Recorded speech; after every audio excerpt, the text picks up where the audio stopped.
एक बार फिर हम आपके समक्ष आ चुके हैं। मैं डॉक्टर राकेश कुमार सिंह आपके सामने हाजिर हूँ एक नई कहानी लेकर, जिसका शीर्षक है प्रेम जो समय से परे है। रात का तीसरा पहर था। प्रयोगशाला के भीतर हर मशीन शांत थी, लेकिन हवा में एक अनकहा कंपन था। डॉक्टर अलका, जो एक प्रतिष्ठित वैज्ञानिक थी, अपनी टाइम मशीन के अंतिम प्रयोग पर काम कर रही थी। उसकी आंखें थकी हुई थी, पर मन जाग रहा था। वह समय को जीतना चाहती थी, उसे समझना चाहती थी। वह उन लोगों में से थी जो प्रेम या ईश्वर में विश्वास नहीं करते थे। उसके लिए हर चीज का एक सूत्र था, एक समीकरण। पर उस रात विज्ञान और विश्वास के बीच की सीमा धुंधली होने वाली थी। जैसे ही उसने मशीन का अंतिम बटन दबाया, एक हल्की सी सरसराहट हुई और हवा में गुलाब की एक पंखुड़ी तैरती हुई आई। वह ठिठक गई। प्रयोगशाला में कहीं फूल नहीं थे, फिर यह पंखुड़ी कहाँ से आई? अभी वह सोच ही रही थी कि सामने स्क्रीन पर एक नीली रेखा उठी और उसमें एक पंखी चमक। मैं समय के पार तुम्हारा इंतजार कर रहा हूँ, आरव। उसका दिल एक पल के लिए थम गया। यह नाम आरव कुछ जाना पहचाना लगा, पर याद नहीं आ रहा था कि कहाँ सुना है। और तभी मशीन अपने आप घूमने लगी, बिना किसी कमांड के। कमरा तेज रोशनी से भर गया और सब कुछ शून्य हो गया। जब उसने आंखें खोली, वह एक और युग में थी। आसमान नीला था, हवा में धूप की गंध थी और सामने एक विशाल पुराना किला।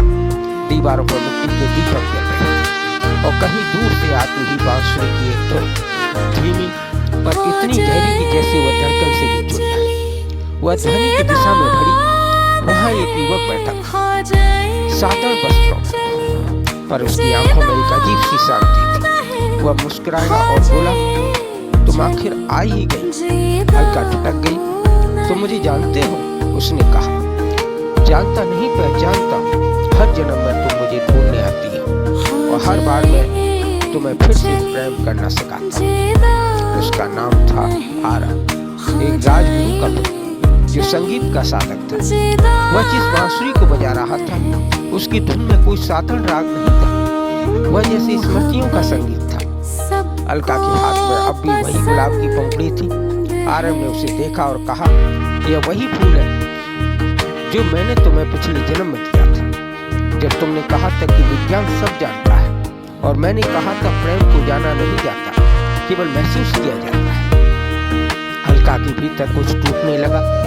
वह जिसने हमेशा हर चीज का तर्क खोजा था, आज पहली बार तर्क से बड़े भाव महसूस कर रही थी। वह उसके पास बैठ गई। न जाने क्यों वह शांत थी।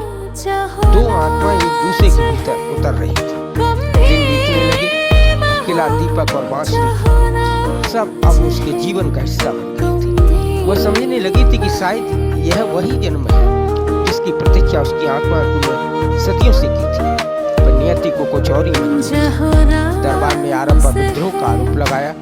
उसकी बांसुरी को वर्चस्वर कहा गया, जो इंसान और ईश्वर से जोड़ देती थी। और फिर निर्णय हुआ अग्नि तक। अलका ने विरोध किया। वह चीखती रही, रोती रही, पर कोई किसी ने नहीं सुना। आरव शांत था। अग्नि के समीप पहुंचते ही उसने मुस्कुराकर कहा, मत रो अलका, तुम विज्ञान की बेटी हो, मैं प्रेम का पुत्र। मिलन हमारा हर जन्म में होगा, बस रूप बदल जाएगा। लपटें उठी और उसी क्षण एक गहरी नीली रोशनी ने सब कुछ ढक लिया। अलका फिर से अपनी प्रयोगशाला में थी। वह स्तब्ध थी। क्या यह सपना था? यह समय ने सचमुच उसे उस युग में पहुंचा दिया? वह समझ नहीं पाई। पर अब हर रात जब भी वह मशीन के पास जाती, कभी कभी स्क्रीन पर वही शब्द उभर आते, मैं यहाँ हूँ समय के पार। वह मुस्कुरा देती। अब उसे तर्क की जरूरत नहीं थी, क्योंकि उसने समझ लिया था कि प्रेम न मृत्यु से हारता है, न समय से मिलता है। वह ऊर्जा बनकर हर जन्म में लौटता है, कभी एक पंखुड़ी बनकर, कभी एक धुन बनकर और कभी किसी की आंखों की नमी बनकर। आज भी जब हवा में गुलाब की खुशबू आती है, वह रुककर आंखें बंद कर लेती है। कानों में वही बांसुरी बंज उठती है।